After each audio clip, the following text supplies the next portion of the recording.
10 জন বুদ্ধিজীবী বসেছে ঝাড়খণ্ডে, মনিরামপুর, ইলামি, তারানগর মিলে এরা বুদ্ধি করে এরকম একটা সভা করে গোটা ঝাড়খণ্ডের ব্রেনিয়ান বুদ্ধিমান উচ্চ যোগ্য 10টা মুসলিম ছেলেকে এনে হাজির করেছে, যারা গোটা ঝাড়খণ্ডের মধ্যে দামি ব্রেনিয়ান।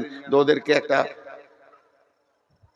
টেবিল করে দিয়ে গোল করে বসিয়ে দিয়েছে, ওদের কাছে একটা প্রশ্ন ছুড়ে দিয়েছে যে আজকে মুসলমানরা কেন মার খেয়েছে, এটা খুঁজে বের করো, তোমরা এইটা খুঁজে বের করো।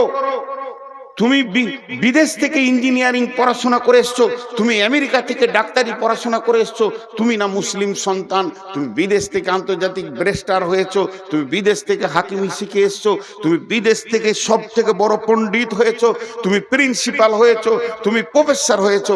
তোমাদেরকে গোটা ঝাড়খণ্ড ছেঁকে চোনাও করে 10টাকে এনেছি, শুধু এই সমস্যাটাকে খুঁজে বের করে দিতে হবে, আর এর সমাধান কি সেটাও বের করে দিতে হবে।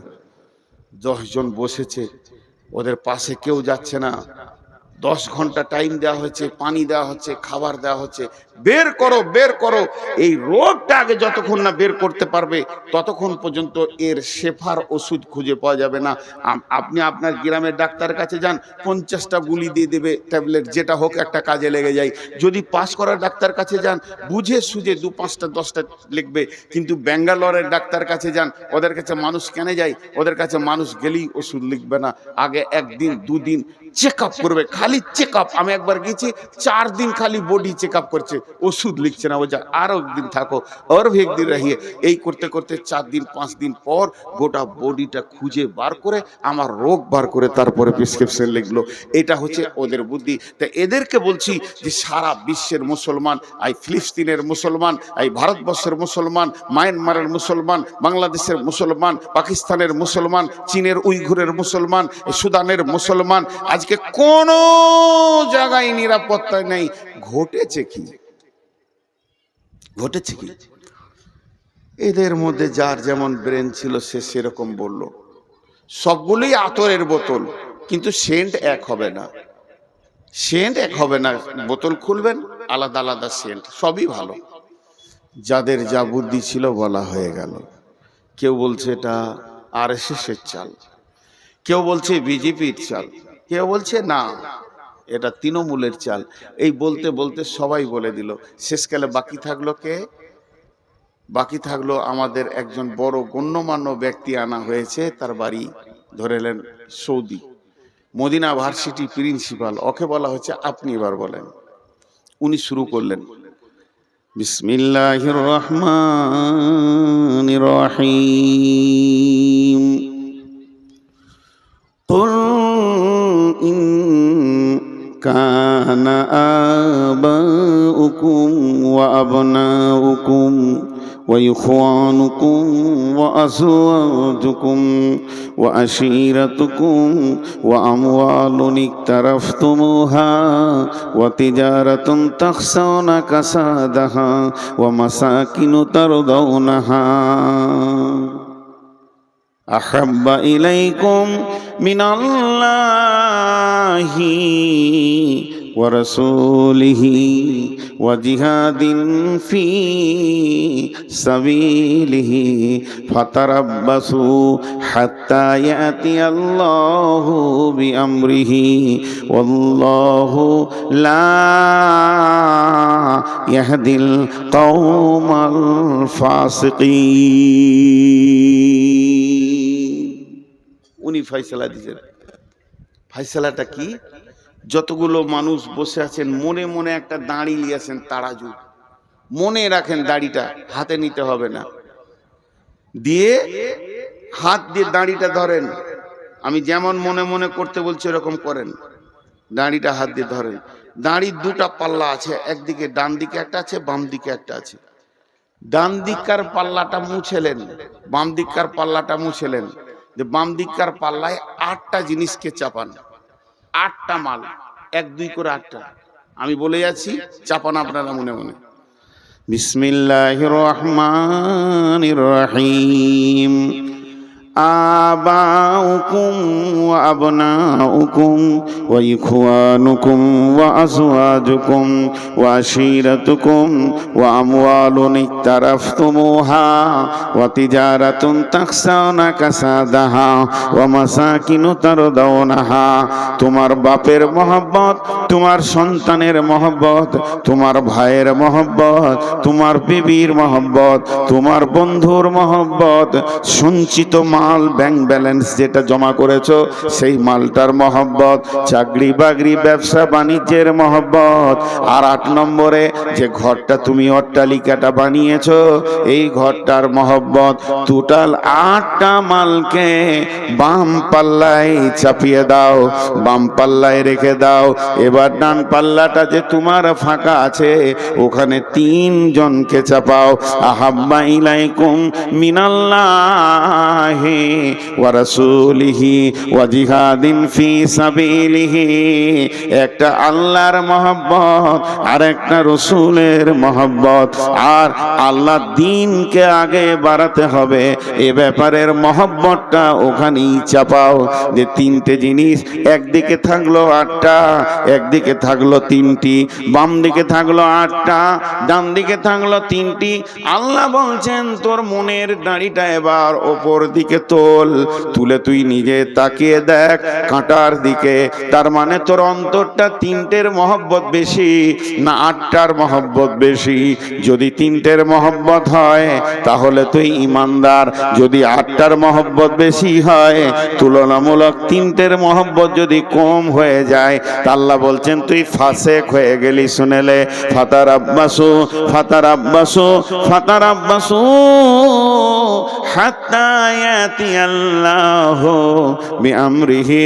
অপেক্ষা কর, অতক্ষণ পর্যন্ত কর যতক্ষণ পর্যন্ত আল্লাহর হুকুম না এসেছে। ওয়াল্লাহু লা ইয়াহদিল কওমাল ফাসিকিন। আল্লাহ ফাসিকদেরকে কোনো দিন হেদায়েতের রাস্তা দেবেন না।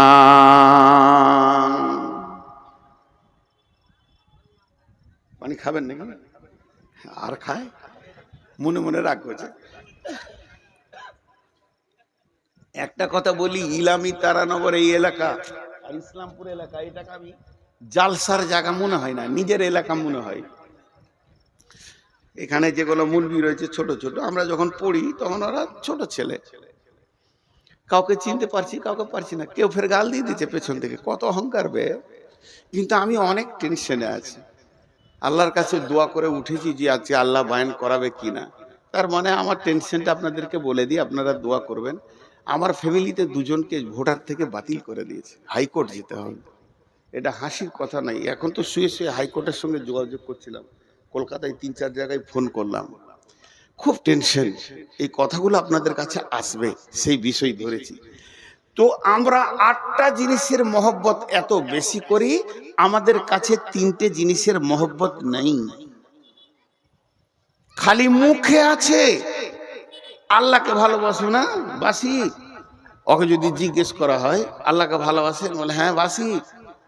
গত 3 দিন আগে আমি জলসা করতে করতে বলছি যে বুকে হাত দিয়ে 100% ইমানদার হাত তুলে বলেন যে আমি এতটা পরেজগার, আমার উপরে আল্লাহ এখন রাজি আছে। কে বলতে পারবে? আমি 100% নিজের উপরে বিশ্বাস আছে আমার, যে আমার আল্লাহ আমার উপরে নারাজ নাই। একজন হাত তুলে দিল, তো দেখছি ওর দাড়ি নেই। তোর মতো ফাঁসে কি করে হাত তুললে? আমি এত বড় দাড়ি রেখে হাত তুলতে পারছি না। তর্কে জিতা বড় আসান। আমি এনাকে বলছি পানি দেন, পানি দেন বলেছি, আমার হাতে খালি গিলাসটা ধরিয়ে দিয়েছি। দেখেন তর্ক কাকে বলে। তখন আমি বললাম যে পানি চাইলাম, তো তুমি গিলাস দিলে কেন? ও তখন বলছে দেখেন পানি রয়েছে যে গ্লাসের ভিতরে আছে, জি কোণে একটা ফোঁটা লেগে আছে। কি হবে এটা? কোন কাজে লাগবে? কোন কাজে লাগবে? খাওয়া হবে না, গোসল হবে না, ওষুধ খাওয়া হবে না, কিন্তু তর্কে জিতে যাবে গিলাসে পানি আছে কিনা বল। তো ওই রকম তর্কে অনেকে জিতে যাবে যে আমি আল্লাহকে ভালোবাসি, কিন্তু ভালো যদি বাসো তো এই হালাতটা কেন? বিসমিল্লাহির রহমানির রহিম। তাই আল্লাহ তাবারাক ওয়া তাআলা বললেন ফাতারাব্বাসু হাত্তা ইয়াতিয়াল্লাহু বিআমরিহি ওয়াল্লাহু লা ইয়াহদিল কওমাল ফাসিকিন। তোদের হালাত, ছোট্ট একটা কথা জিজ্ঞেস করব, আপনাদেরকে চিল্লাইতে হবে না, হালকা করে উত্তর দিলেই হবে। কোরআন মাজিদ, কোরআনুল কারীম আমার হাতে নাই, মনে মনে ধরেলেন। আল্লাহ আমাদেরকে পথ চলার জন্য দিয়েছেন কোরআনুল কারীম, আল্লাহ আমাদের পথ চলার জন্য দিয়েছেন। ওই কোরআনুল কারীমে বিসমিল্লাহ থেকে মিনাল জিন্নাতি ওয়ান নাস পর্যন্ত যত নিয়ম কানুন আদেশ নিষেধ যা দিয়েছেন, এই বান্দার জন্য, তার গোলামের জন্য যথেষ্ট না কম দিয়েছেন? আল্লাহ কথা বলে না, যথেষ্ট দিয়েছে না কম দিয়েছেন? যথেষ্ট। এবার পার্সেন্টেজ করেন আমার সঙ্গে, 100-তে 100 দিয়েছে না 100-তে 99 দিয়েছে? 100-তে 100। আলহামদুলিল্লাহ, আলহামদুলিল্লাহ, সুম্মা আলহামদুলিল্লাহ। আপনাদেরকে আমি বুঝাতে পারছি। এবার চলেন, আজ থেকে 1450 বছর পেছিয়ে যায় রসুলের যুগ, সাহাবীদের যুগে। সাহাবীদেরকে বেঈমান কাফেররা প্রশ্ন করত, এই এই তোরা কি করিস? হিয়ানত করে জিজ্ঞেস করত, তোরা কি করিস? ওরা উত্তর দিত, কোরআনে যা আছে আমরা তাই করি, কোরআনে যা আছে আমরা তাই করি। যদি ওদেরকে এরকম প্রশ্ন করত, এই তোদের কোরআনে কি আছে রে? বলে আমরা হাত পা দিয়ে যা আমল করি তা কোরআনে আছে। চলে আসে এখন 2026 সালে এপ্রিল মাসের 3 তারিখের রাতে। এখন যদি কোনো কাফের বেঈমান এসে স্টেজে উঠে আমাকে একবার বলে, মৌলভী সাহেব একবার মাইকটা দেন তো, 2 মিনিট, বেশি সময় লিব না, দিয়ে বললো হ্যালো, ও তো সালাম দিবে না, বেঈমান খ্রিস্টান ইহুদি। এই মুসলমানেরা তোমরা কি করো? উত্তরে বলতে পারবো না, কোরআনে যা আছে তাই করি। আমাদের করার সঙ্গে কোরআনের মেল হবে না, আর কোরআনে যা আছে তা আমাদের সঙ্গে মেল হবে না। তাহলে কি আমরা আহলে কোরআন আর আহলে হাদিস এটা জবান দিয়ে খালি দাবি রেখেছি? গিলাসের কোণে 1 ফোঁটা পানি যেমন কোনো কাজে আসবে না, তর্কে জিতার জন্য যথেষ্ট হয়ে যাবে। তুমি তর্কে হারবে না, তুমি জিতে যাবে। তেমনি আমরা এমন মুসলমান, গোটা কোরআনটা আমাদের জিন্দেগির সঙ্গে মেল নাই। আজকে যদি কোরআন আমাদের জিন্দেগির সঙ্গে মেল থাকতো, পৃথিবীতে যত জাতি আছে সব এসে আমাদের কাছে উবুর হয়ে পড়তো। হতভাগা মুসলমান বেল কোরআন, আর তাদের চলা চরিত্র হয়ে গেল ইহুদি আর খ্রিস্টান। এরা মুখে দাবি করে আমরা মুসলমান, এদের চালচলন হয়ে গেছে ইহুদি নাসারা খ্রিস্টান। অতএব আল্লাহ তাবারাক ওয়া তাআলা বলেছেন, জাহারাল ফাসাদু ফিল বাররি ওয়াল বাহরি বিমা কাসাবাত আইদিন নাস। জলের ভিতরে কিংবা স্থলে, সমুদ্র জলপথে স্থলপথে যত রকম ফাসাদ, যত রকম গন্ডগোল, যত ঝামেলা আসবে, হে মুসলমান তোমাদের হাতের কামায় তোমরা নিজেই বানিয়েছো। এটা তুমি অন্য কাউকে দোষ দিতে পারবে না। যাদের মাবুদ, যাদের মালিক, যাদের মুনিব হচ্ছে স্বয়ং আল্লাহ, সেই মুনিবের গোলাম যদি রাস্তায় মার খায়, সেই মুনিবের গোলাম যদি দুর্বলের কাছে মার খায়, তাহলে জানতে হবে এই দুর্বল কত দূর আমরা দিন ইসলাম থেকে সরে গেছি। যে আজকে আমাদেরকে, যাদের কাছে দিন নাই, ইসলাম নাই, দলিল নাই, তারাই আমাদেরকে শাসন করছি। জি, একটা স্বপ্নের কথা বলবো।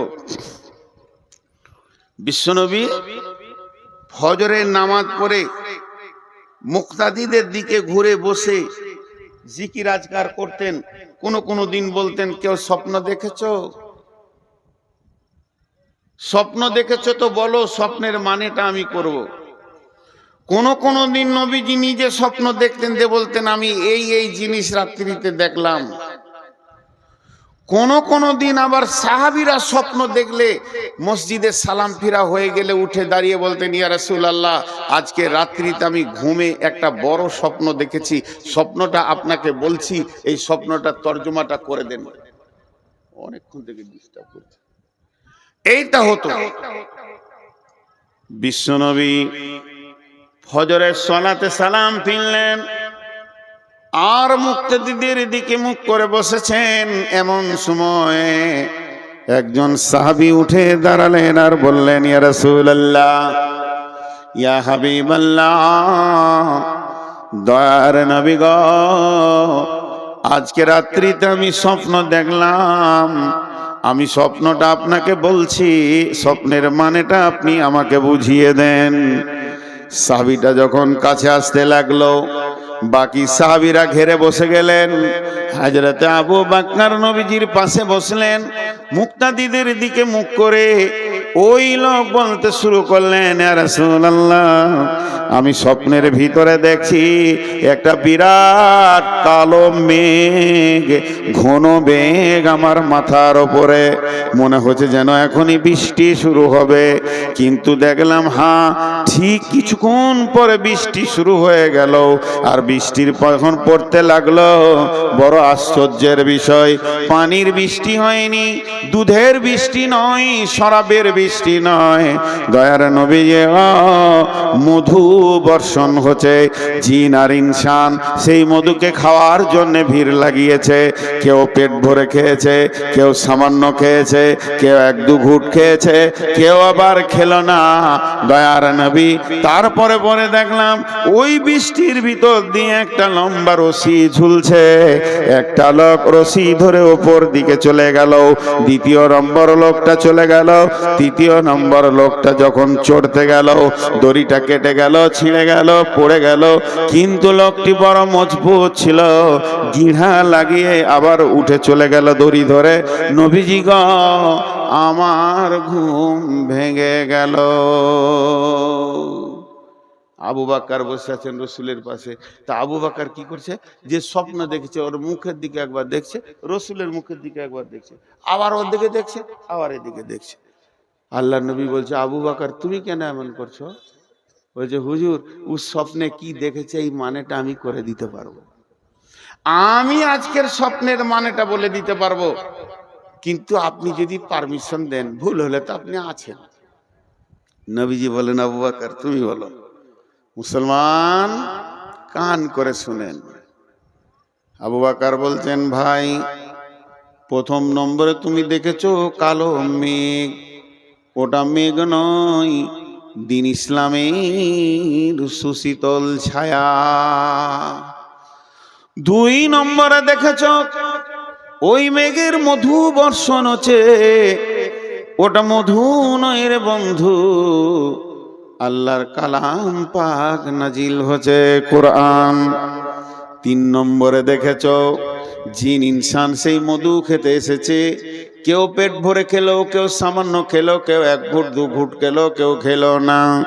তার মানে ওখানে যে মধু পেট ভরে খেয়েছে কোরআনের হাফেজ হবে, আবার অল্প খেয়েছে অল্প মুখস্থ করবে, এক দু ঘুট খেয়েছে ছোট ছোট দুটি একটি সূরা মুখস্থ করবে। কিন্তু যে মোটি খেলো না, আল্লাহ তাকে কোরআন পাকের মতো জ্ঞান দেবেন না। এরপরে তুমি দেখেছো ওই বৃষ্টির ভিতর দিয়ে একটি রাস্তা, একটি রশি ঝুলছে, ওটা রশি লয় ভাই, ওটা সূরা বাকারার একটি আয়াত, ইহদিনাস সিরাতাল মুস্তাকিম, ওটাই হলো জান্নাতের রাস্তা।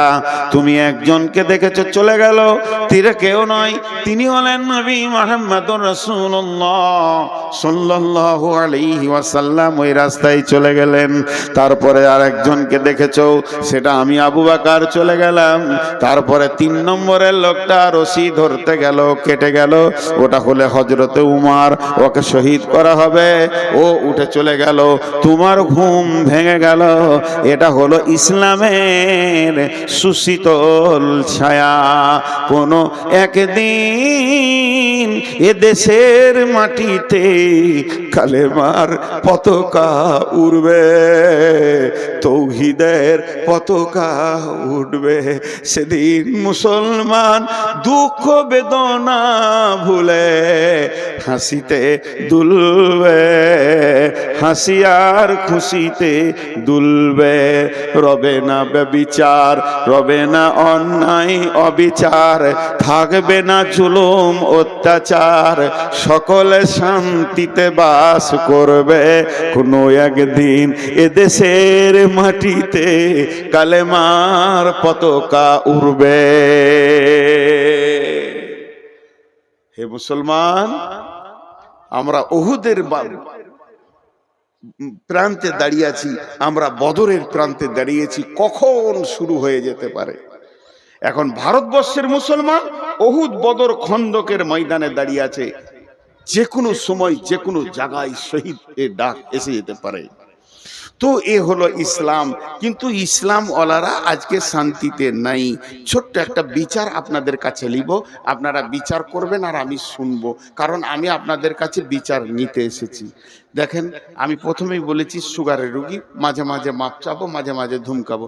যারা মোবাইলে রেকর্ড করছেন আর পেছনের আলোটা জ্বলছে, ভাই ওটা বন্ধ করেন, আইনে রেকর্ড করতে হবে না, বসে যান, মন দিয়ে শোনেন, এটি কাজে লাগবে। যে কথাটা আপনাদের সামনে বলছি, বিচার চাইছি। বিচারটা কি? বিসমিল্লাহির রহমানির রহিম। আল ইয়াউমা আকমালতু লাকুম দীনাকুম ওয়া আতমামতু আলাইকুম নি'মাতি ওয়া রাদিতু লাকুমুল ইসলাম দীনা। আরেকবার বলছি, আল ইয়াউমা আকমালতু লাকুম দীনাকুম ওয়া আতমামতু আলাইকুম নি'মাতি ওয়া রাদিতু লাকুমুল ইসলাম দীনা। আল্লাহর নবী যখন, কেউ বলেছে এটা কোরআনের শেষ আয়াত, কোরআন যখন শুরু হলো প্রথম আয়াতটা ছিল ইকরা বিসমি রাব্বিকাল্লাযী খালাক, আর এটা নাজিল হয়েছিল গারে হীরাতে। কোন বিরাগী মন উদাসী হীরা গুহার মাঝে, কার বিরহে চোখের পানি ঝরাই সকাল সাঁঝে। ছাড়লো বাড়ি কিসের আশায়, বাঁধলো বাসা হীরা গুহায়, কার বিরহে আকুল আশা অন্তরে তার বাজে। কোন বিরাগী মন উদাসী হীরা গুহার মাঝে, কি সাধনায় মগ্ন হলো, কারবা প্রেমে মন মজিল, কি সাধনায় মগ্ন হলো, কারবা প্রেমে মন মজিল, কারবা প্রেমে আকুল আশা অন্তরে তার বাজে। কোন বিরাগী মন উদাসী হীরা গুহার মাঝে। কি সাধ কিসের লোভে কিসের তরে, ছাড়লো বাড়ি কিসের তরে, বাঁধলো বাসা হীরা গুহায়, ছাড়লো বাড়ি কিসের আশায়, বাঁধলো বাসা হীরা গুহায়, কার বিরহে আকুল আশা অন্তরে তার বাজে। কোন বিরাগী মন উদাসী হীরা গুহার মাঝে। প্রভু তারে করলো বরণ সারা জাহান মাঝে, কোন বিরাগী মন উদাসী হীরা গুহার মাঝে। হঠাৎ হলো জানাজানি, ওই চেয়ারটা দেন তাই পাশে, আর কোরআন শিফটটা দেন, আমি অনেকক্ষণ থেকে খুঁজছি। হঠাৎ হলো জানাজানি, হঠাৎ হলো জানাজানি, কানাকানি আসলো প্রিয় অসীম বাণী, আধার ধারা ওজল হলো কোরআন নূরের তাজে। কোন বিরাগী মন উদাসী হীরা গুহার মাঝে। সূর্য যত আলো না করতে পারে, সূর্য আমেরিকাকে আলো করেছে, কিন্তু এখন ভারতকে আঁধার রেখে দিয়েছে। যত বড়ই সূর্য হোক না কেন, একসাথে পৃথিবীকে আলো করতে পারবে না। আমার আল্লাহর কালাম পাক সারা বিশ্বকে আলো করে দিয়েছে। পায়খানার ভিতরেও দলিল দিয়ে দিয়েছে, বিবির সঙ্গে কম্বলের ভিতরে গোপনে থাকবে সে দলিল বলে দিয়েছে। আলো এমন একটা জায়গায় নাই যে ইসলামের আলো পৌঁছায়নি, আর দিনের আলো সব জায়গায় পৌঁছে যাবে। কারণ সূর্যের আলো সব জায়গায় না পৌঁছাতে পারে, কিন্তু কোরআনের আলো সব জায়গায় পৌঁছে যাবে। তাই একটা কথা বললেন, কিসের বোঝা বহন তরে, গড়ল তারে যত্ন করে, কার বিরহে আকুল আশা অন্তরে তার বাজে, কোন বিরাগী মন উদাসী হীরা গুহার মাঝে। শুরু হলো ইকরা দিয়ে, এবার ইকরা দিয়ে শুরু হলো গাছটা উঠতে উঠতে আয়াত চলতে চলতে চলতে চলতে চলতে চলতে শেষ আয়াত নাজিল হচ্ছে আরাফাতের ময়দানে। এটা গারে হিরাতে নয়, তবে এইটা মতান্তর আছে। কেউ বলেছে এই আয়াতের পর আরো কয়েকটা আয়াত নাজিল হয়েছিল, তবে একদল বলেছে না এটা শেষ আয়াত। আর জিবরাইল আমিন এসে আরাফাতের ময়দানে জাবালে রহমতের কাছে বিশ্বনবী যখন উটের উপরে রয়েছেন, এমন সময় জিবরাইল এসে বললেন আলিয়াউমা আকমালতু লাকুম দীনাকুম ওয়া আতমামতু আলাইকুম নি'মাতি ওয়া রাদিতু লাকুমুল ইসলাম দীনা।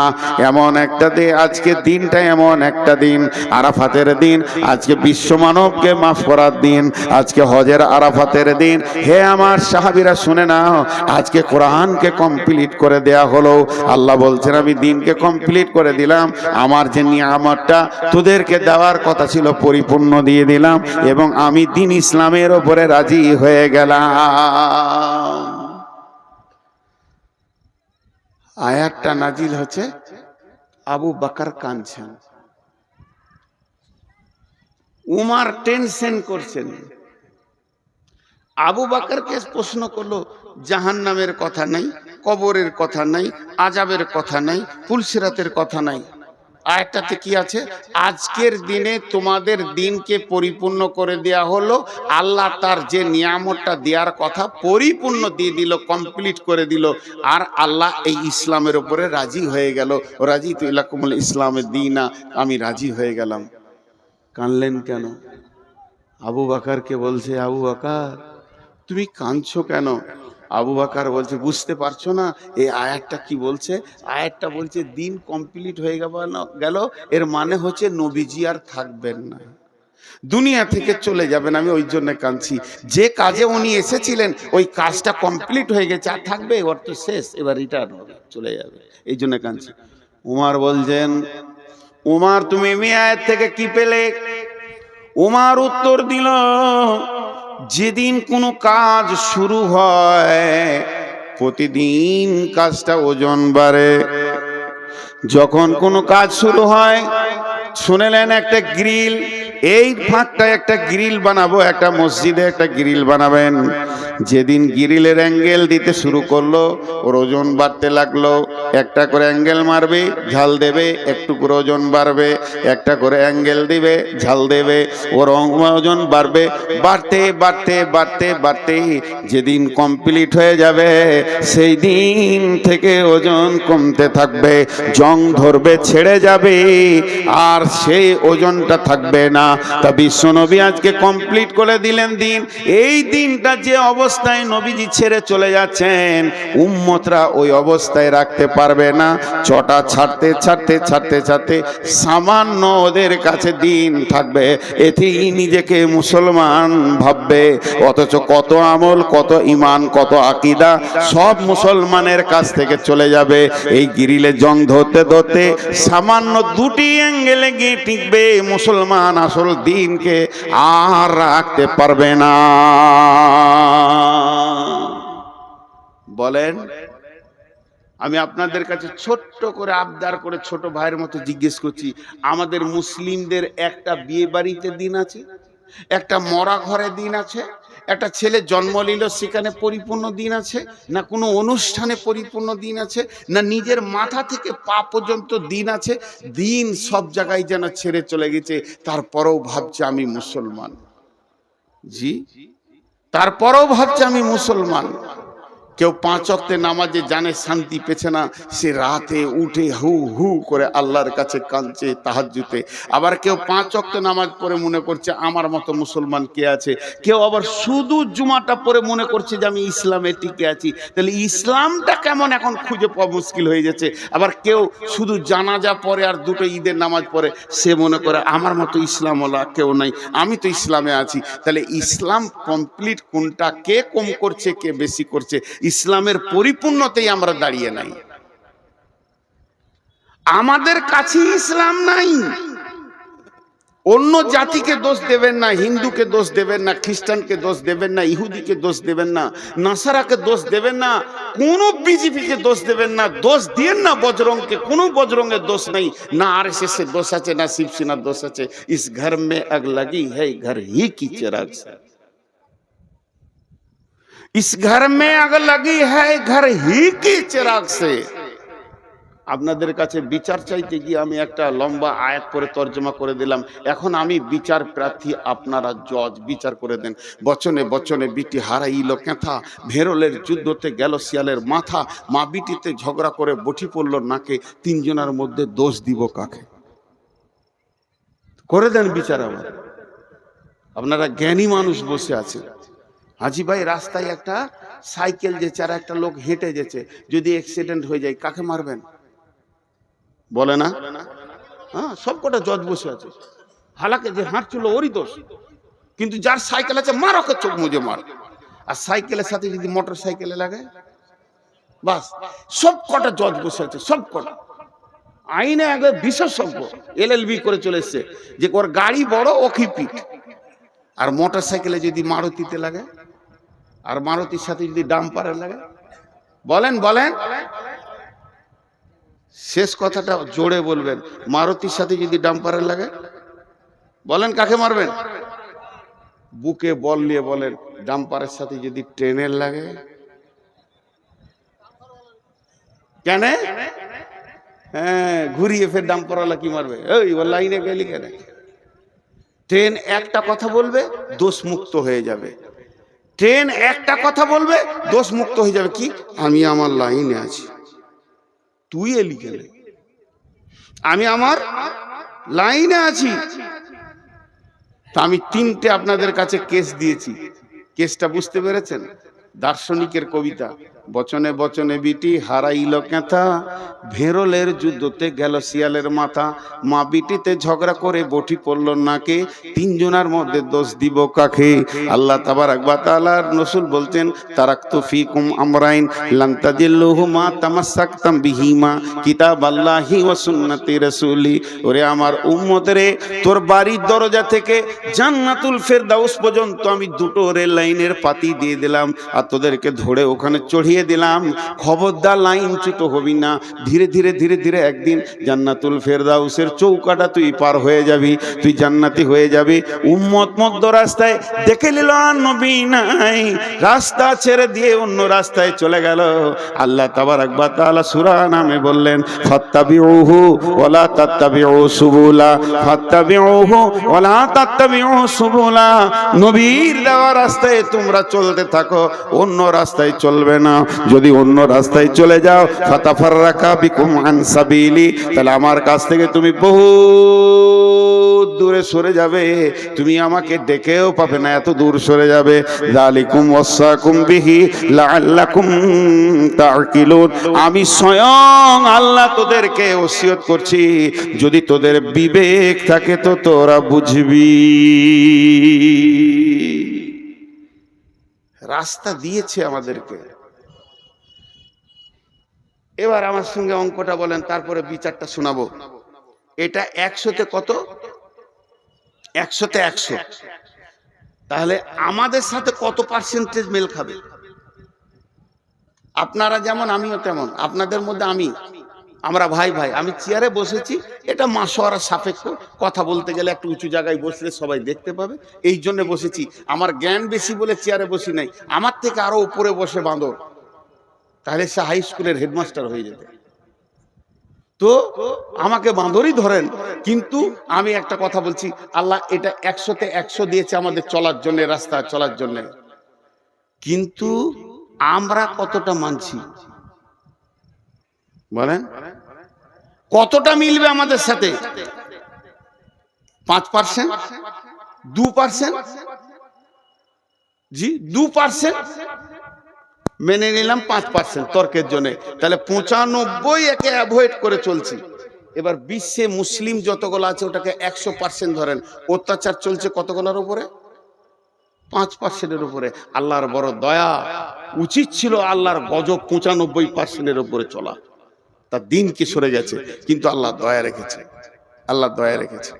আমি যে কবিতাটা আপনাদের জন্য বললাম, এর মানে হচ্ছে এক বুড়ি, ও বেটির বাড়ি চললো, বেটির বাড়ি গোঁধাইপুর, নাইলে ওই মালঞ্চা নদী পার করে ওই পারে মালঞ্চা বেটির বাড়ি।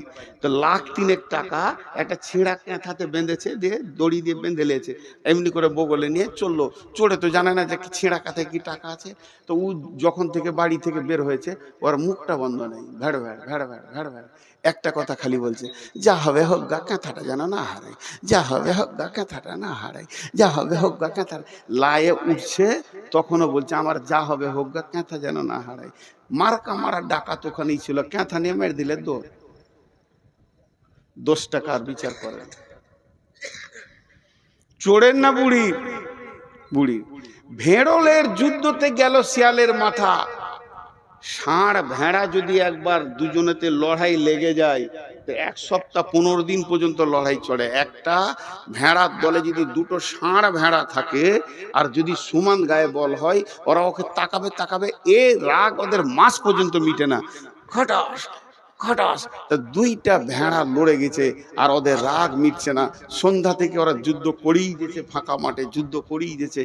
আর ভেড়াওয়ালা বলছে মরবি মরগা দেখে লিগা। একটা শিয়াল এসছিল ভেড়া খেতে, ও এমনি করে তাকিয়ে তাকিয়ে দেখছে। শিয়ালটা অনেক চালাক, তো মনে মনে ভাবছে কি দরকার ভেড়া ধরে ফেড়ে খাওয়া, 2টোর মধ্যে একটা পড়বে, যেটা পড়বে ওইটা খাবো। ওরা তো লড়ে নিজেই আছে, যেটা পড়বে ওটা খাবো। দিয়ে অনেকক্ষণ থেকে ওদের যুদ্ধ চলছে, কিন্তু পড়ছে না। ইয়ার আর সহ্য হলো না, সবর থাকলো না। তখন ই মনে মনে করছে, ও আমাকে দেখি ওরা নাটক করছে, লড়েনি, নাটক করছে। তা ওইদের এই মাঠটা কত জোর আছে একবার দেখবো। যে মাঝে মাথা ভরে দিয়েছে, আর দুদিক থেকে মেরে দিয়েছে, পটাশ চিত, ওই চিত হয়ে গেল। এই যে মার্ডারটা হলো, এই জন্য দোষ কার? ঠিক বিচার করেন। আর পাশের বাড়িতে মা বিটি ঝগড়া লেগেছে, আর এই বাড়ির নতুন বউ ঝগড়া দেখতে গেছে। তুই বহু মানুষ লোকের ঝগড়া কেন দেখতে যাবি? বা রাগ করে ওর বটিটা বেটির দিকে ছুড়ে দিয়েছে, তোকে কেটেই ফেলে দিব, কেটেই ফেলে দিব, যেমন পাড়া গায়ের মেয়ে বলে। তো বটিটা ওকে, বেটিটাকেও লাগে নাই। বউটা দাঁড়িয়ে দাঁড়িয়ে দেখছিল ঝগড়া, ওর নাকটা কেটে পড়ে গেল। দোষ কার? হে মুসলমান, একটু ভাবি, আমাদের চোপার জোর এত আছে, চায়ের দোকানে অন্য কোনো জাতির নাই। ব্যানার্জি, চ্যাটার্জি, দাস, গুপ্ত, গুহ চায়ের দোকানে বসে গল্প করে না। মুসলমান চায়ের দোকানকে আমেরিকার হোয়াইট হাউস বানিয়ে দেয়। বেশি চোপার জোরেই এরা লাত খেছে। একদিকে দাঁড়িয়েছে নমিনেশন ফাইল হয়ে গেছে, কংগ্রেসে দাঁড়িয়েছে ব্যানার্জি, সিপিএমে দাঁড়িয়েছে চ্যাটার্জি, মূর্ছাতে দাঁড়িয়েছে আর এক হিন্দু। লড়াই চলছে সাড়ে সাড়ে। মধ্যখান থেকে মুসলমান মাথা ভরে দিয়ে 4খানা মার্ডার হয়ে গেল। মরল তো মুসলমান, আর জিতলো তো অন্য জাতি। এ হতভাগাদের হুঁশ দেওয়ার কেউ নাই। এদের দরজায় দরজায় যদি পায়ে ধরা হয়, এরা বুঝবে না, তারপরও লড়াই করে মরবে। এর জন্য দোষ এদের। আর লোকের ঝগড়া দেখতে দিয়ে নিজের নাক কেটে ফেলে দেওয়া। হে মুসলমান, আল্লাহ তাবারাক ওয়া তাআলা বলছেন, জাহারাল ফাসাদু ফিল বাররি ওয়াল বাহরি বিমা কাসাবাত আইদিন নাস। মুসলমান, তুমি একবার ভেবে দেখো, কোন জায়গাটা আল্লাহ তোমাকে দিয়েছিল। তুমি আল্লাহর গোলাম। বিশ্ব নবী বলছেন, 2টি বার্তা দিচ্ছেন, ওয়া ইয়াকা ওয়াল মাসিয়া ফা ইন্না বিল মাসিয়াতি হাল্লুন সাকাতুল্লাহ। মাফ করবেন, ক্ষমা চেয়ে বলছি। ইলামির ভিতর দিয়ে হেঁটে, কুসমানগরের ভিতর দিয়ে হেঁটে, আর মনিরামপুরের রাস্তার গলি গলি হেঁটে নারায়ণখোর দিয়ে একবার চলে যান পাকুড়ো পর্যন্ত। মুসলমানকে রাস্তার ধারে তাস খেলতে দেখবেন। তাস, জুয়া, লুডু, দাবা, মদ, গাঁজা, লুচ্চামি, লাফাঙ্গিরিতে ভর্তি হয়ে আছে। অথচ এদের গাইডলাইনের নাম হলো কোরআন। সারা বিশ্বকে এরা কোরআনকে ভুল বোঝাচ্ছে। অন্য জাতি যদি এই গ্রামের ভিতর দিয়ে হাঁটে আর জিজ্ঞেস করে কোন জাতি আছে, সবাই বলবে এরা মুসলিম আছে। তখন অন্য জাতির ধারণাটা কি তৈরি হবে? যত জুয়ারি মুসলমান, যত মাতাল মুসলমান, যত সুদারু মুসলমান, যত বেপরদা মুসলমান। তাহলে আমার কোরআনে কি ওগুলো আছে? আমি কোরআন সম্পর্কে তাকে ধারণাটা কি দিলাম? আমি হাত পায়ে আল্লাহকে রাখতে পারিনি। চেহারা চরিত্রে আমার কাছে আল্লাহ নাই, আমার কাছে দ্বীন ইসলাম নাই, বহুদিন আগে চলে গেছে। এর জন্য বিশ্বনবী বলছেন, বলছেন লা তাতরুকান্না সলাতা মাকতুবাতান মুতাআম্মিদান ফাইন্না মান তারাকা সলাতা মাকতুবাতান মুতাআম্মিদান ফাকাদ বারিয়াত মিনহু জিম্মাতুল্লাহ। হে মুআজ, আমার উম্মতদেরকে বলে দিও তারা সজ্ঞানে ইচ্ছা করে সজ্ঞানে যেন এক ওয়াক্ত ফরজ নামাজ না ছেড়ে দেয়। যদি ইচ্ছা করে সজ্ঞানে, জ্ঞান টনটনে আছে, হিসাব বুঝে খুব সুন্দর, এই লোকটা যদি ইচ্ছা করে এক ওয়াক্ত ফরজ নামাজ ছেড়ে দেয়, আল্লাহর সঙ্গে বান্দার সম্পর্ক কেটে যাবে। আমি পৃথিবীতে এসে একটা মেয়েকে বিয়ে করেছি, মেয়েটা হলো আমার স্ত্রী, আমি তার প্রেমের দড়িতে বাঁধা আছি, সে আমার প্রেমিকার দড়ি হয়ে বাঁধা আছে। ওই মেয়েটাকে আমি কত ভালোবাসি, সেই মেয়েটার জন্য আমি চিন্তা করি, তার প্রয়োজনকে আমি মিটাই, সে আমার প্রয়োজনকে মিটায়। দুইজনে এত মহব্বত, একজনের চোখে পানি দেখলে আর একজনের ঘুম হয় না। আমার বিবির মাথা ধরলে আমার মাথা ধরে যায়, কেননা তাকে আমি ভালোবাসি। দুইজন বৈবাহিক জিন্দেগিতে, বিবাহিত জিন্দেগিতে আবদ্ধ হয়ে গেছি। কিন্তু শুনেলেন, ওই মেয়েটি যদি আমার কাছে একবার সামাজিকভাবে তালাক নিয়ে নেয়, তার সাথে যদি আমার তালাক ঘটে যায়, তার সাথে যদি আমার ডিভোর্স ঘটে যায়, এই মেয়েটি যদি অ্যাক্সিডেন্ট হয়ে মারা যায়, আর আমার খোঁজ থাকবে না, আমি চিন্তা করব না। যতদিন আমার সঙ্গে দড়িতে বাঁধা থাকবে প্রেমে, ততদিন তার একটা ট্যাবলেটের দরকার হলে আমি দিব, একটা ওষুধের দরকার হলে দিব, তার হাত পায়ে ব্যথা হলে আমি তাকে দিব। কিন্তু যেদিন তার তালাক হয়ে যাবে, আর আমাকে ঈদের খুশিতেও পাবে না, বিপদেও পাবে না। তেমনি মুসলমান যেদিন মসজিদের সঙ্গে সম্পর্ক ছেড়ে যাবে, যেদিন আল্লাহর সঙ্গে সম্পর্ক আমাদের ছেড়ে যাবে, যেদিন মুসলমান 5 ওয়াক্তের নামাজ ইচ্ছা করে জ্ঞান বশত ছেড়ে দেবে, সেদিন আল্লাহ বান্দা আল্লাহ সম্পর্ক কেটে যাবে। এখন মুসলমানদেরকে যদি কেউ লাঠি নিয়ে পিটিয়ে মারে, আল্লাহ এ ব্যাপারে কোনো গুরুত্ব দেবে না।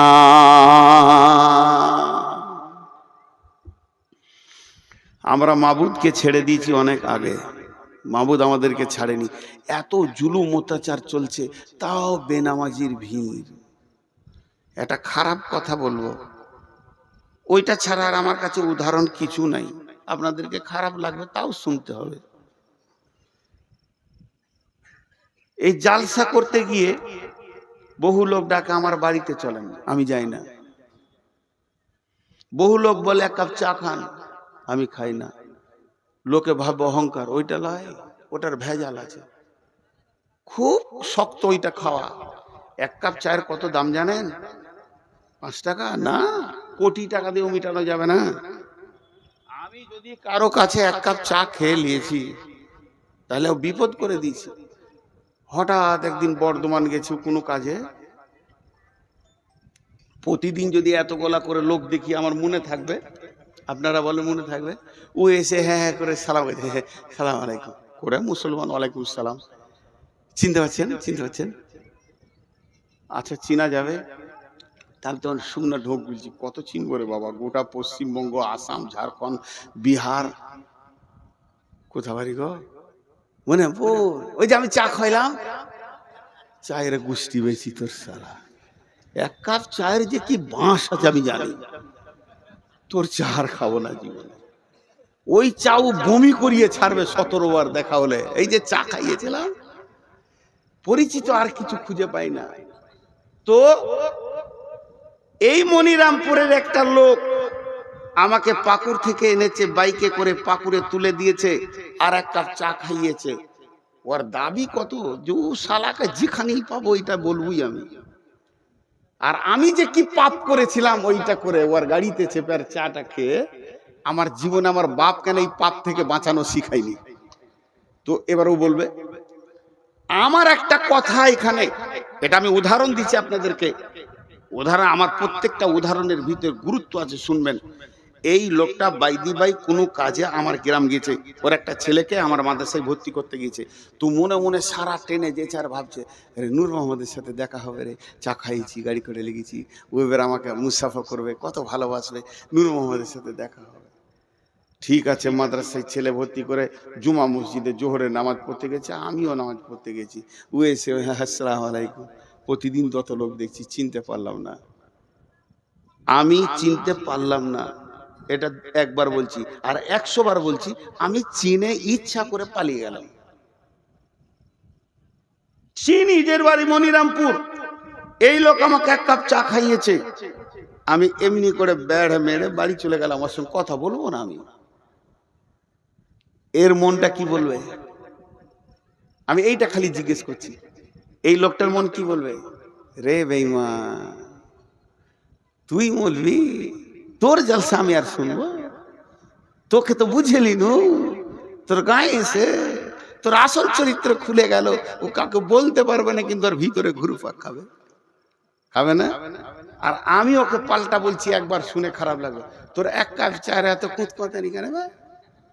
1 কাপ চা খেয়েছি, তো মুসাফ করে তোর সঙ্গে 2 ঘন্টা টাইম দিতে হবে, আমার কাজ নাই?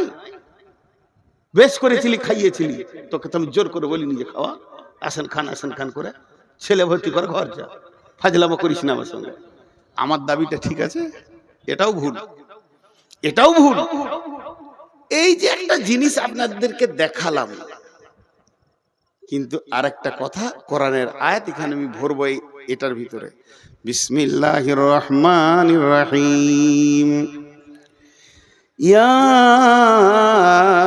আইয়ুহাল ইনসানু মা গররাকা বিরাব্বিকাল কারীম আল্লাযী খালাকাকা ফাসাওয়াকা ফাআদালাক ফি আইয়ি সূরাতিন মা শাআ রাক্কাবাক কাল্লা বাল তুকাযযিবুনা বিদ্দীন ওয়া ইন্না আলাইকুম লাহাফিদিন।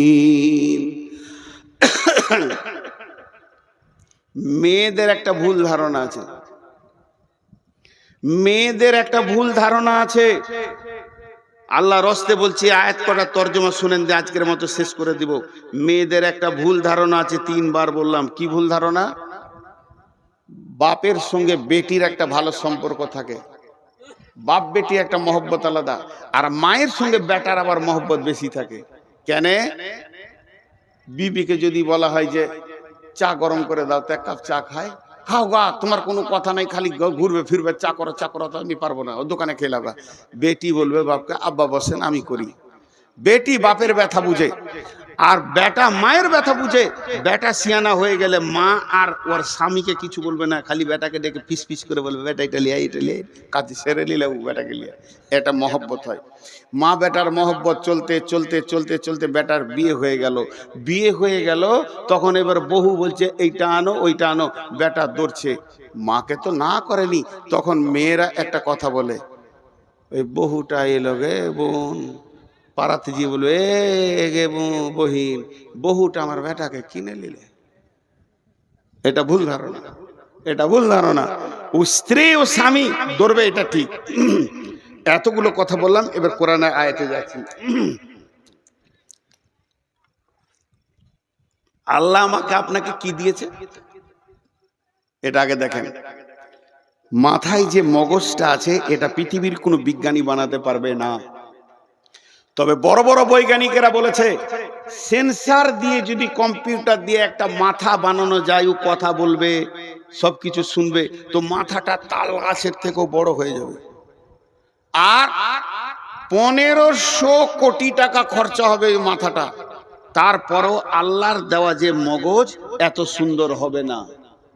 একটা মগজে কতগুলো বই ঢুকবে, সারা পৃথিবীতে ইসলাম ধর্ম, অন্য ধর্ম, গানের বই, সিনেমার বই, যা কিছু লেখা হয়েছে, একটা মগজে ভরতে গেলে 50 ভাগের 1 ভাগ জায়গা দখল করবে, 49 ভাগ বাকি থাকবে। সুবহানাল্লাহ। একটা মাথাতে কতটা কোষ আছে, কোষ সুতোর মতো বের হবে, মাকড়সা জালের মতো।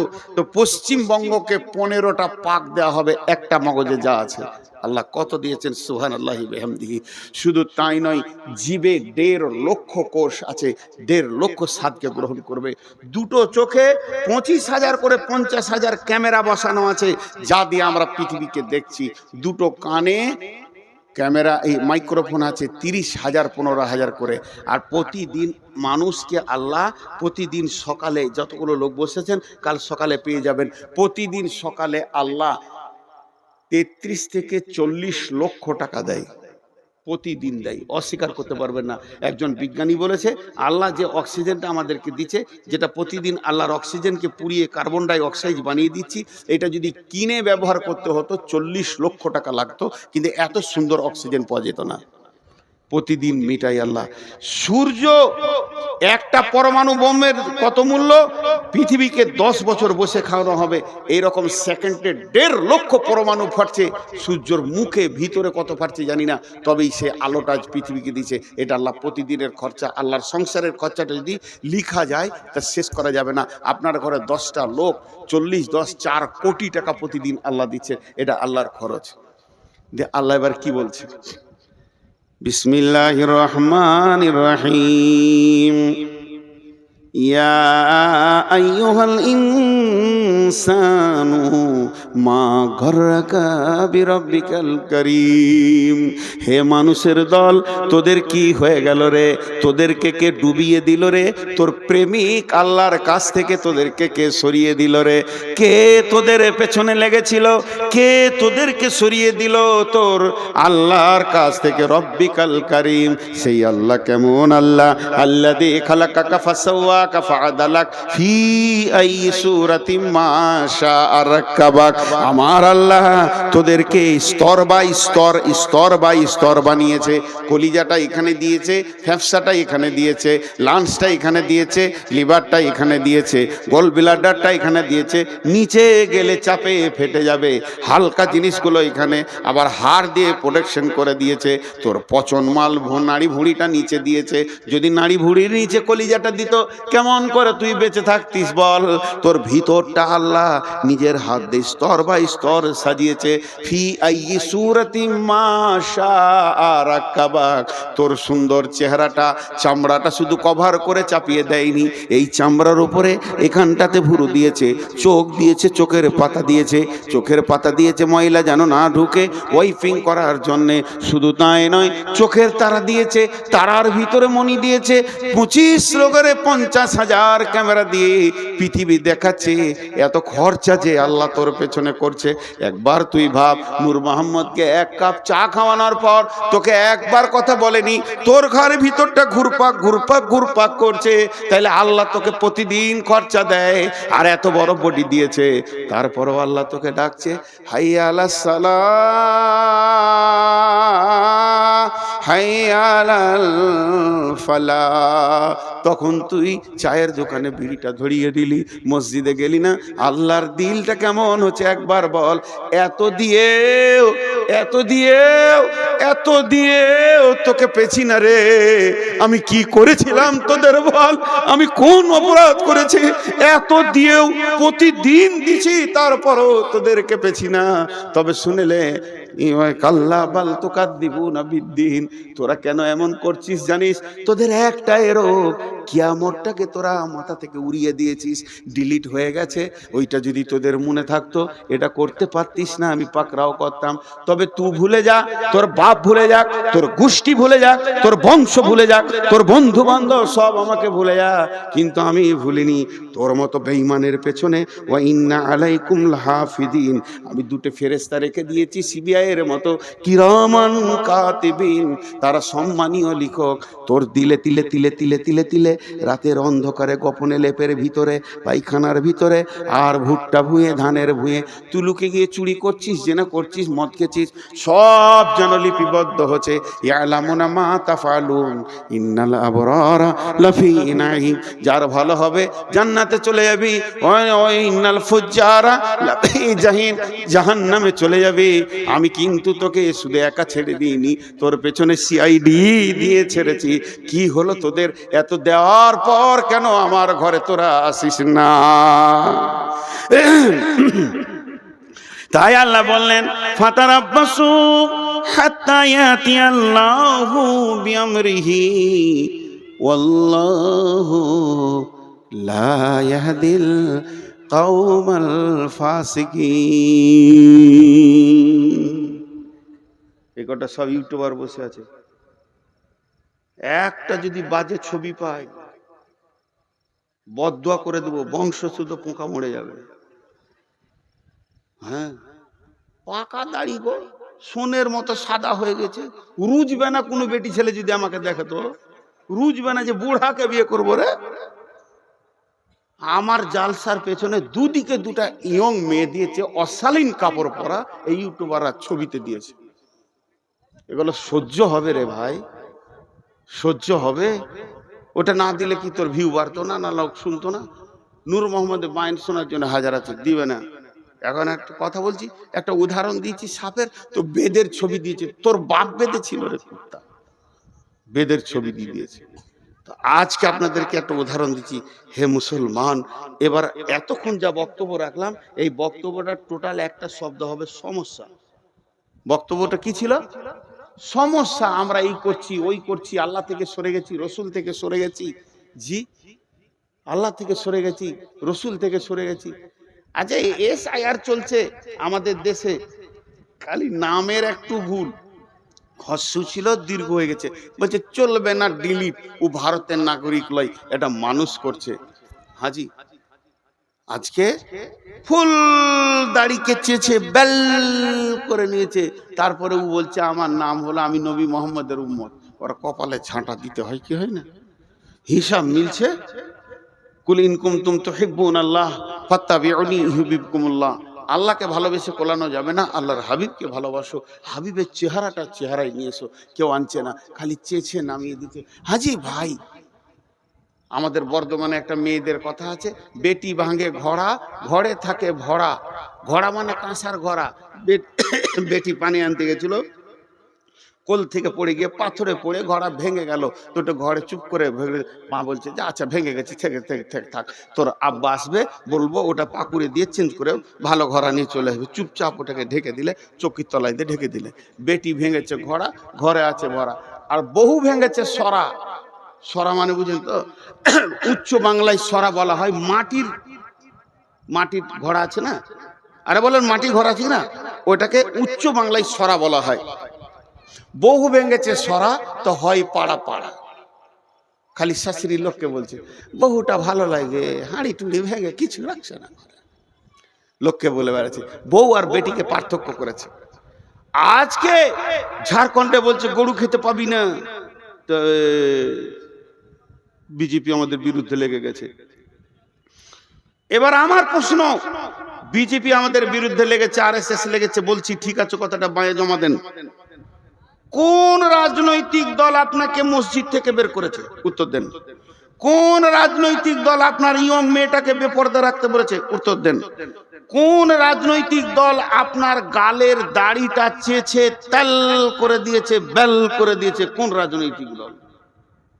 তুমি আগে লাইনচ্যুত, নিজের দোষটা নিজে খুঁজে বের করো, তারপরে লোককে দোষ দিবে। লোককে দোষ দিয়া বড় আসান। তো এতক্ষণ যা ছিল তা খালি সমস্যা। এবার সমাধানের কথা আপনাদের সামনে দুটি আয়াত পড়ে সমাপনী ঘটাবো। ঠিক 12টায় ছেড়ে দিব ইনশাআল্লাহ। হ্যাঁ, ওয়ালাইকুম সালাম। আর চিঠিপত্র তো আমি লিব না, চিঠি এলো ইনশাআল্লাহ, পোস্ট অফিসে চিঠি ঢুকে যাবে, তারপরে পিয়ন আসবে কালকে। এই চিঠিটা দিলে মানে জানেন, হাসি লাগবে আপনাদেরকে শুনে। বলবো না বলবো না? আপনারা নিজের লোক বলি বলছি, হাসির কথা। আমার এক ওস্তাদ বলতেন, তুমি রাস্তায় হাঁটবে, পেছন দিকে সাইকেলওয়ালা যেন বেল না বাজায়। যদি বেল বাজায় তাহলে তুমি জেনে লিও তোমার চলন সোজা নাই। আমি এমন চলবো কাউকে বেল বাজাতে দিব না। আর যদি বেল বাজায় তার মানে ওই সাইকেলওয়ালা বলছে এই বোকা সোজা হ, এই গাধা সোজা হ। তাহলে তুই গাধা নাই, বোকা হয়ে গেলি। আর এই চিঠি দেয়া মানে হচ্ছে তোর হুঁশ নাই, হুঁশটা দিলাম, কাজটা করিস। আমার নাম নবাব, কিছুরই নাই অভাব, ভিক্ষা করা স্বভাব, প্রতিদিনের অভ্যাস। এইটা যদি কেউ বলে, ইন্দুরকে মাটি কাটতে বলতে হয় ভাই আমার? ছি ছি ছি ছি। বেশ, এটা পরে হচ্ছে, আমি সমাধানের কথা বলছি। বিসমিল্লাহির রহমানির রহিম। ফালিয়াবুদু রব্বা হাযাল বাইত আল্লাযী আত'আমাহুম মিন জু'ইন ওয়া আমানাহুম মিন খাউফ। মনিরামপুরের লোক, অত্র এলাকার লোক, আল্লাহর রাস্তা দিচ্ছি আপনাদেরকে, মানুষের রাস্তা দিনি। হাত দুটো ধরে বলছি, কেউ উঠবেন না। প্রয়োজনে আপনারা আমার বাপের বয়সে যারা আছেন তাদের পায়ে ধরছি। লজ্জার বিষয় না, আমি এই এলাকায় মানুষ হয়েছি, আপনাদের ছেলে। যারা আমার সমবয়স, যারা আমার বয়সে ছোট, তাদের হাতে ধরে বলছি। এইটা একটু ধ্যান দিয়ে শুনেন। আল্লাহ বলছেন, এই কোরআনে বলছেন আল্লাহ, লি ইলাফি কুরাইশ সূরাটা আমরা সকলেই জানি, বাচ্চা ছেলেরও মুখস্থ আছে। ওইখানে কি বলছেন আর একবার বলি। বিসমিল্লাহির রহমানির রহিম, ফালিয়াবুদু রব্ব হাযাল বাইত আল্লাযী আত'আমাহুম মিন জু'ইন ওয়া আমানাহুম মিন খাউফ। যতগুলো মুসলমান আছেন, আল্লাহর রাস্তা দিয়ে বলছি, বাঘের মতো একবার উচ্চ স্বরে বলেন, সারা পৃথিবী যেন বুঝতে পারে মুসলমানের ব্লাডে এখনো পর্যন্ত ঈমান আছে।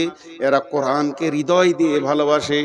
এই গোটা কোরআনের ভিতরে একটা আয়াত ভুল আছে কি? জোরে বলেন। এটা জোরে হলো না। গোটা কোরআনের ভিতরে একটি আয়াত ভুল আছে কি? বলেন। একটা আয়াতে। এর উপরে আপনাদের কোনো ডাউট আছে কি? সন্দেহ আছে কি? নাই, যা আছে তা সত্য। আমি দুটি আয়াত আপনাদেরকে বললাম। আল্লাহ তাবারাক ওয়া তাআলা বলছে, তোকে কে মেরেছে, তোর পিঠের কে চামড়া তুলে নিয়েছে, তোকে কে টেনশনে ফেলে দিয়েছে, ওইগুলো সব ছুঁড়ে ফেলে দে। তুই একটা কাজ কর, ওই যে ঘরটা রয়েছে রাস্তার কোণে, ঘরটার মালিককে, মসজিদের মালিককে। আল্লাহ এই আয়াতটা নাজিল হয়েছে কাবাকে কেন্দ্র করে, কিন্তু মসজিদের দিকে আঙুল দিয়ে বলা হবে, ফালিয়াবুদু রব্ব হাযাল বাইত। হে মুসলমানের দল, ওই ঘরের রবের তোমরা পূজা করো, ওই ঘরের মালিকের তোমরা পূজা করো। ওই ঘরের রব তোমাদেরকে কি দেবে, কি দেবে, কি ওয়াদা করেছে? আল্লাযী আত'আমাহুম মিন জু, আল্লাযী আত'আমাহুম মিন জু। অভাবের সময় সচ্ছলতা দিবে, বরকতের ডালি ভরে দিবে। আর কি চাই, আর কি চাই? দ্বিতীয় নম্বর বলেছে, ওয়া আমানাহুম মিন খাউফ। তোদেরকে বজরঙ্গে মারছে, বিজেপি মারছে, শিবসেনা মারছে, আরএসএস মারছে, ভয় করিস না, আমি রব তোদেরকে আমান দিব, নিরাপত্তা দিব। কেমন নিরাপত্তা দিব? চলে যায় সূরা নূরের 55 নম্বর আয়াতে, ওয়াদাল্লাহুল্লাযীনা আমানু মিনকুম ওয়া আমিলুস সলিহাতি লা ইয়াস্তাখলিফান্নাহুম ফিল আরদি কামাস্তাখলাফাল্লাযীনা মিন কাবলিকুম। আল্লাহ বলছে, তোদের সঙ্গে আমি ওয়াদা করছি, হে আমার গোলাম, আমি রব, আমি আলেম নয়, মৌলবি নয়, নবী নয়, স্বয়ং রব। আমি আল্লাহ তোদের সঙ্গে ওয়াদা করছি, যারা তোরা ঈমান আনবি আর মসজিদে 100% ঢুকে যাবি, এই সারা পৃথিবীতে রাজত্বটা তোদের হাতে তুলে দিব। আমাকে ব্যালট লাগবে না, ভোট লাগবে না, চুনাও লাগবে না, আমাকে কোনো কিছু লাগবে না।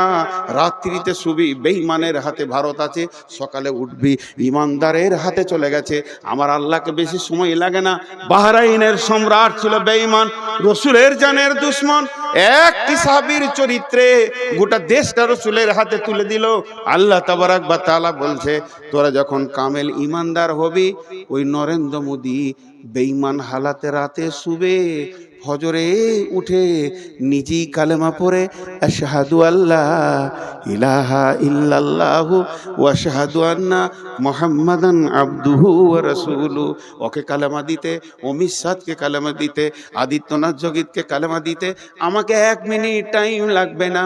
হেদায়েত আমার কাছে সম্ভার আছে, হেদায়েতের গোডাউন আছে, দিয়ে দিব, তোদের দলভুক্ত ভাই বানিয়ে দিব। হই হই রই রই লেগে যাবে। শর্ত হলে একটা, আমাকে তোরা রাজি কর। আর আমি যদি নারাজ থাকি, সারা জীবন লড়ে যাবি, পিঠের চামড়া চলে যাবে, বেঈমান হালাতে কবরে ঢুকবি, টুকরো টুকরো করে কেটে পিস করে ফেলে দেবে, তারপরেও তারা ফিরে আসতে পারবি না। আল্লাহ তাবারাক ওয়া তাআলা এই জন্য বললেন, ফালিয়াবুদু রব্ব হাযাল বাইত। এটাই হলো সমাধান। সকলকে তওবা করতে হবে পূর্বের গুনার ব্যাপারে, আল্লাহর দরবারে ডুকরে কাঁদতে হবে এবং আল্লাহর দ্বীনকে মজবুত করে তুলে ধরতে হবে। সমাধানের কথা বললাম, অনেক লম্বা কথা আছে, কথা তো বহুত। কিন্তু কেউ আল্লাহর রাস্তায় উঠবেন না। আমি আপনাদের মেহমান, আমি আলেম না হলেও আমার সব থেকে বড় ডিগ্রি আজকে মেহমান। মেহমানকে ইজ্জত করেন। আমি আপনাদের কাছে 6টা মিনিট নিচ্ছি। 6 মিনিট, 6 মিনিট, 6 মিনিট কাউকে উঠতে দিব না, যত কষ্ট হোক। ভাই বসেন। একবারে পুরো 12টা বেজে যাবে। আমি নিজে ওয়াদা করছি নূর মোহাম্মদ, আপনার ঘড়ি নয়, আমার ঘড়িতে যখন 12টা বেজে যাবে, সকলে ঘড়িতে মেল হবে না, ভাববেন ওয়াদা ফেল করেছে। যখনই 12টা বেজে যাবে আমি দোয়া পড়ে ছেড়ে দেব, আজকের মতো সমাপনী ঘটিয়ে দেব। হানজালা আমার ছোট ভাই, জন্য নাম করে বলছি। তো ও যে মাদ্রাসাটা বানিয়েছে বড় ভালো লাগলো, বড় দিনী চেতনা বানিয়েছে। আর সারা রাত ভ্যানের ভ্যানের ভ্যানের ভ্যানের জালসাও করেনি। আর জালসা আরো খাটানো দরকার, 10টাই শেষ করা দরকার। এটাও অনেক ভালো লাগছে 12টাই। আর একটা জিনিস ভালো লাগলো যে এই শুধু হানজালা একা নয়, ওর সঙ্গে যারা জড়িত রয়েছে, মাথা ভরেছে, তারাও যেটা মেনে নিয়েছে যে স্টেজে এইভাবে ভ্যান ভ্যান করে কালেকশন হবে তা নয়। তবে আমি শেষ বক্তা, আমি শেষ, আমি সব।